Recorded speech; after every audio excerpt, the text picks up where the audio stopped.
মহাসমুদ্র বিশ্বের সবচেয়ে রহস্যময় একটি স্থান।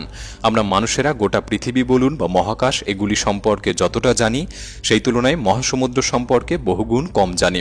কারণ মহাসমুদ্র আমাদের ধারণার চেয়েও অনেক বেশি ভয়ঙ্কর। আপনি কি জানেন মহাসমুদ্রের এমন কিছু জায়গা আছে যেখানে মানুষেরা পৌঁছাতে পারে না? এর মধ্যে একটি বিশেষ জায়গা ড্রেক প্যাসেজ, যা বিশ্বের সবচেয়ে বিপজ্জনক সমুদ্রপথ, এবং এই পথ 1000 বছর ধরে মানুষেরা এড়িয়ে চলে। কোনো জাহাজ এই পথ অতিক্রম করে না।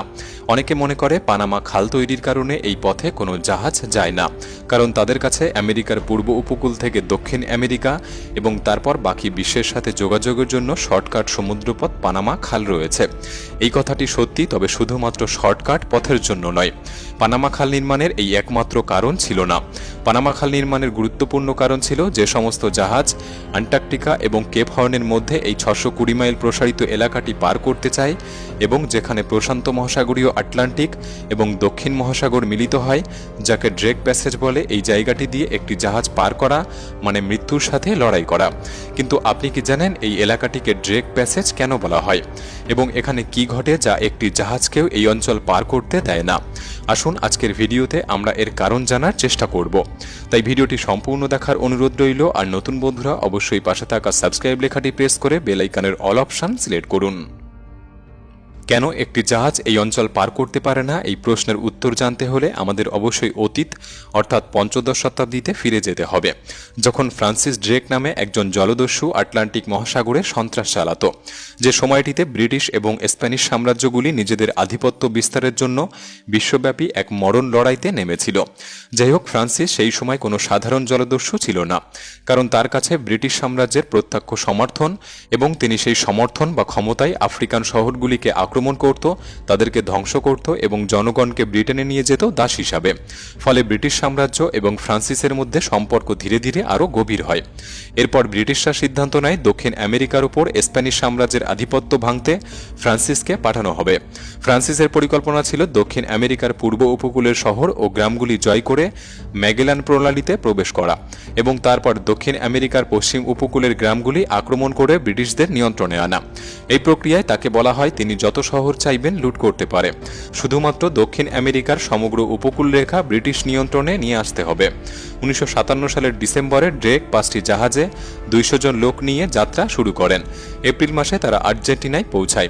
সেখানে কিছু লোক বিদ্রোহ করছিল, তাই ড্রেক তাদের মধ্যে প্রায় 40 জনকে ফাঁসিতে ঝুলিয়ে দেয়।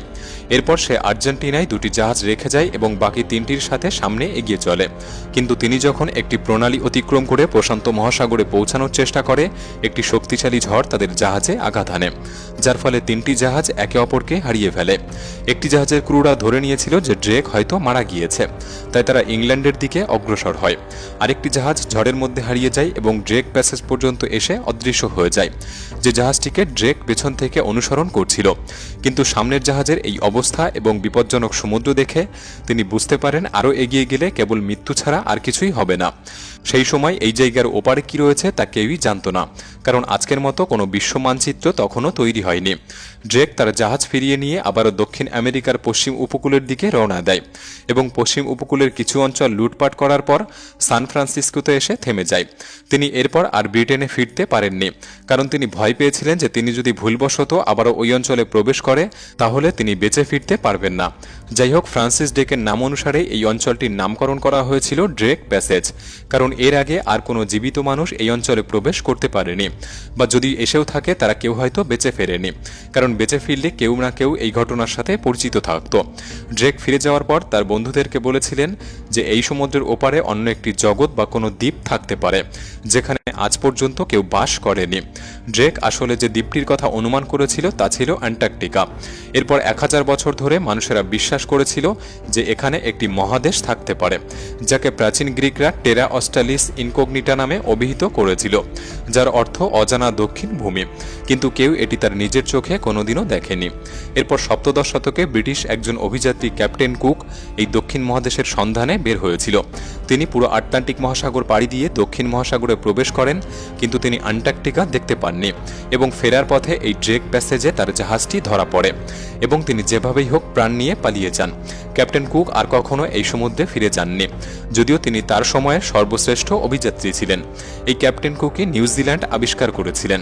ক্যাপ্টেন কুক তার ভ্রমণ কাহিনীতে লিখেছিলেন যে এই দক্ষিণ মহাদেশটি আবিষ্কারের ঝুঁকি এত বেশি ছিল যে আমি যতদূর যেতে পেরেছি এমন কোনো মানুষ নেই এখানে পৌঁছাতে পারবে। যেখানে তিনি ড্রেক প্যাসেজের বিপদগুলি বর্ণনা করেন, যার মধ্যে ছিল প্রত্যাশিত আবহাওয়া, শক্তিশালী স্রোত এবং আইসবার্গ।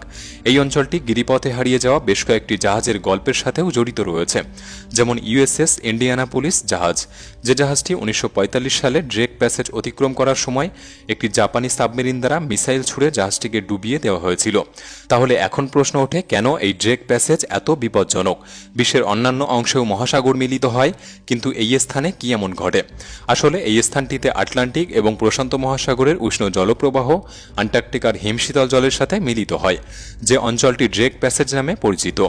এই সংঘর্ষের ফলে জলপ্রবাহ প্রতি সেকেন্ডে 200 মিলিয়ন ঘন গজ পর্যন্ত বৃদ্ধি পায়। যে জলপ্রবাহ বিশ্বের সবচেয়ে শক্তিশালী নদী অ্যামাজনে যেমনটা হয়, তার থেকেও ড্রেক প্যাসেজে 600 গুণ বেশি হয়। সুতরাং এই জলপ্রবাহ কতটা ভয়ানক তা কল্পনা করতে পারেন। এই প্রচণ্ড প্রবাহের কারণে এখানে ঢেউ 60 থেকে 80 ফুট পর্যন্ত উঠতে পারে।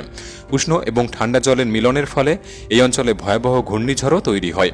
এছাড়াও আন্টার্কটিকার বরফ ঠান্ডা জলের কারণে এখানকার তাপমাত্রা -5 ডিগ্রি সেলসিয়াসের নিচে নেমে যেতে পারে। সুতরাং এই অবস্থানটি পৃথিবীর সবচেয়ে দূরবর্তী অবস্থানগুলির মধ্যে একটি। নিম্নে আন্টার্কটিকা, যেখানে কেউ বাস করে না, এবং উপরি অংশে মারাত্মক সমুদ্র। এই অবস্থায় আপনার জাহাজ যদি দুর্ঘটনায় পড়ে, তবে এই বিপদে আপনাকে সাহায্য করার জন্য আপনি একাই থাকবেন। ক্যাপ্টেন কুক সপ্তদশ শতকে লিখেছিলেন যে দক্ষিণ মহাদেশ আবিষ্কারের ধারণাটি আমাদের ত্যাগ করা উচিত, কিন্তু মানুষের স্বভাব বড়ই অদ্ভুত। যে জিনিসে মানা বেশি সেই জিনিসে মানুষের হানা বেশি। এরপর মানুষেরা সেই কাজটি করতে শুরু করে। বিংশ শতকে দক্ষিণ মেরু অন্বেষণ এবং আবিষ্কারের ঢেউ দেখা যায়। সমস্ত অভিযাত্রীদের মনোযোগ শুধুমাত্র দক্ষিণ মেরুতেই আটকে ছিল। যেমন 1914 সালে বিখ্যাত ব্রিটিশ অভিযাত্রী আর্নেস্ট শ্যাকলটন আন্টার্কটিকা অন্বেষণের জন্য রওনা হয়েছিলেন।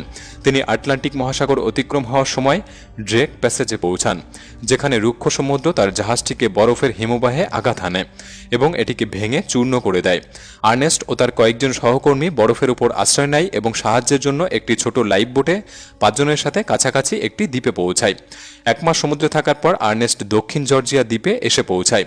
কিন্তু এই 1 মাসে তিনি যা দেখেছিলেন তা তিনি বর্ণনা করেন, এটি আমাদের বিশ্বের সমুদ্রের সবচেয়ে খারাপ এবং সবচেয়ে বিপজ্জনক অংশ, এবং আমাদের এই দ্বীপে পৌঁছানো একটি ভাগ্যের ব্যাপার ছিল। আর্নেস্ট আরও দাবি করেছিলেন যে আন্টার্কটিকায় মানুষের শেষ যাত্রা হতে পারে। পরবর্তী 3 মাসে আর্নেস্ট এবং অবশিষ্ট বন্ধুদের উদ্ধার করার জন্য 3টি প্রচেষ্টা করা হয়েছিল, এবং সৌভাগ্যবশত এই গোটা মিশনে তারা কেউ মারা যায়নি।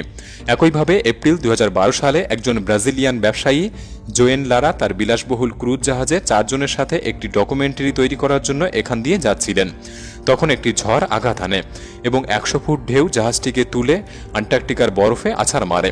দ্রুত জাহাজের রেডিও ব্যবহার করে চিলি সরকারের কাছে একটি উদ্ধারের অনুরোধ জারি করা হয়। আবহাওয়া এতটাই ভয়ানক ছিল যে চিলির উদ্ধারকারী দল তাদের কাছে পৌঁছাতে 4 দিন সময় নেয় এবং তাদের সবাইকে অনেক কষ্টে উদ্ধার করা হয়।